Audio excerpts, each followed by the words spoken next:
Hey, let's set up Pro Tools for working in Control-C. This video is going to assume a stereo setup. We're going to boot up Pro Tools. So I got the dock over here on the side right now. So I'm going to boot up. Before we boot up Pro Tools, hey, if you haven't done so already, go into your applications folder and get information. This is Command I, and make sure you're loading in Rosetta. At least at the moment in 2023, this is essential, or Pro Tools won't see all the plugins. Okay, with that done, let's boot up Pro Tools. And it's going to take a moment because this is the first time Pro Tools is booted up on this user. We're going to have to sit here through the video. Just as a side note in the background, I do have Dadman loaded, and I have loaded the stereo configuration.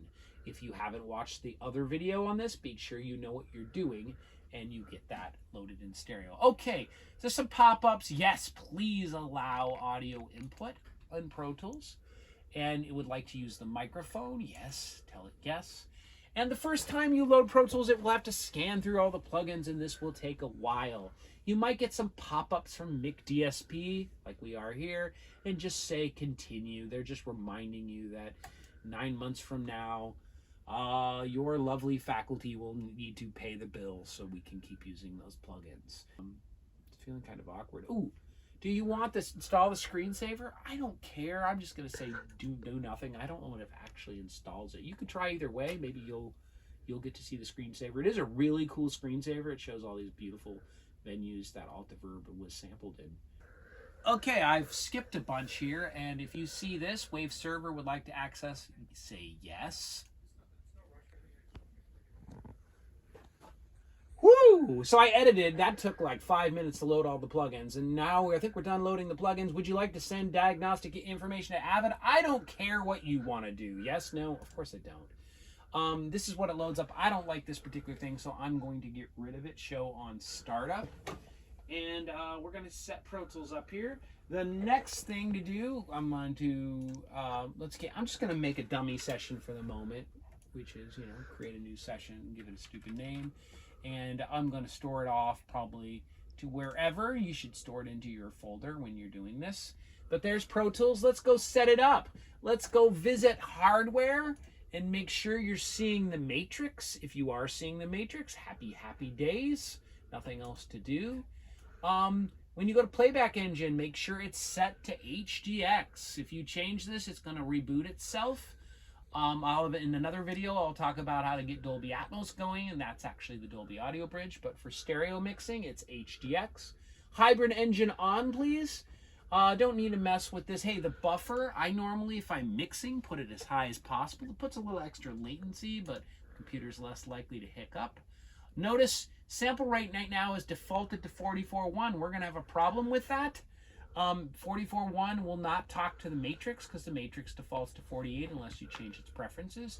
So I'm going to, in a moment, change my default session. I'm going to make a whole new session. So really be careful about that. Let's close this garbage session here. And when you're working, in all the mix labs, you'll have to do default to 48. Make sure you're starting here in 48. Let's give it another silly name. Blah, blah, blah. And at this point, when come on, you can create. Come on, computer. You can create. Spinning wheel. Oh, no. When I go back to Playback Engine, I should see 48 kilohertz. You'll probably need to turn on the video engine if you're working with video, perhaps in hybrid mix class. But I'm going to leave it off for the moment. The other stuff you could leave. The only thing I did was make sure I'm in HDX and make sure I'm at the highest buffer.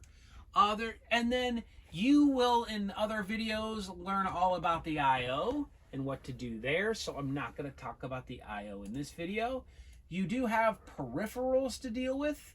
Actually, no, you really don't. If you're going to be doing Atmos mixing, you do have to go to this last tab and turn it on. I will show you how to do that in another video. If you're just doing stereo, let's leave that off. The other thing we want to do is, in order to talk to the console, you need to turn on Yukon. If this is not visible, go up here and make sure, where is it? The Yukon makes it visible, and click on it, and it's going to turn on the Yukon, and it's green like that. It will talk to the console, provided you have that WS control app on.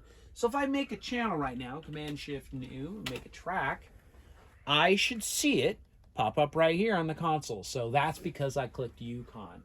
It's always a good idea to click to Dadman and back to Pro Tools. That always kind of resets it and make it happen. So I think it's important you do that as well.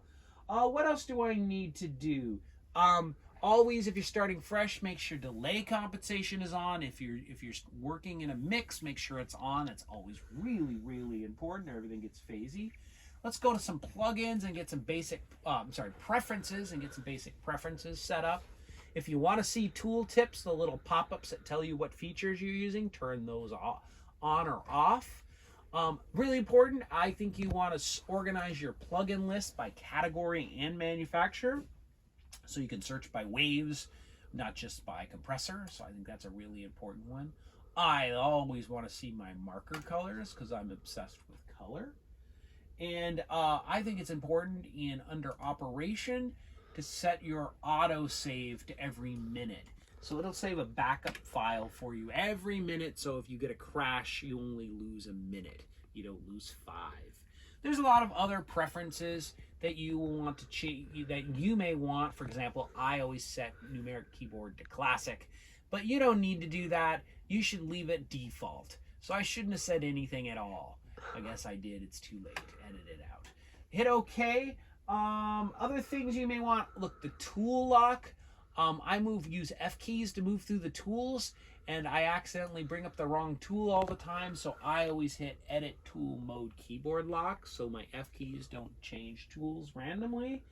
And turn on Yukon, and I already told you that sessions need to be 48K. I think you're ready to go. You're ready to do stereo mixing on this rig in Pro Tools.